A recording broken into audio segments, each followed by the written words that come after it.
ગુજરાતના મુખ્યમંત્રી ભૂપેન્દ્રભાઈ પટેલના જન્મદિવસ નિમિત્તે મહેસાણા લોકસભાના સાંસદ હરિભાઈ પટેલ દ્વારા ઊંઝા સ્થિત જગતજનની મા ઉમિયા માતાજીના પવિત્ર મંદિરે વિશેષ પૂજા અર્ચના કરવામાં આવી હતી.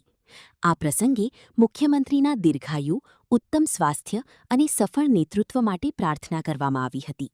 સાથે જ તેમના માર્ગદર્શન હેઠળ ગુજરાત વિકાસના નવા શિખરો સર કરતું રહે તેમજ રાજ્યના નાગરિકોના સુખ, સમૃદ્ધિ અને કલ્યાણમાં સતત વધારો થાય તેવી મંગલકામના વ્યક્ત કરવામાં આવી હતી. રિપોર્ટ મયુર પડિયા, મહેસાણા.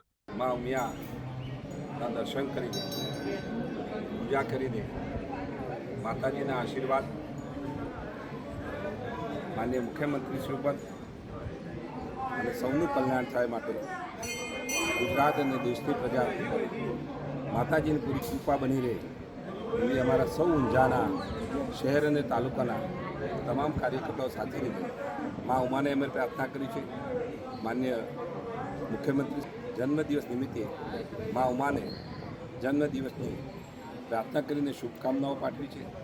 તેમનું તંદુરસ્તમય જીવન રહે અને ગુજરાતની સેવામાં હર હંમેશ એમના નેતૃત્વમાં ગુજરાતનો સર્વાંગી વિકાસ થાય અને માનનીય યશસ્વી વડાપ્રધાન શ્રી નરેન્દ્રભાઈ મોદી સાહેબે આપણને જણાવ્યું છે કે 2047માં પૂર્ણ ભારત વિકસિત થાય.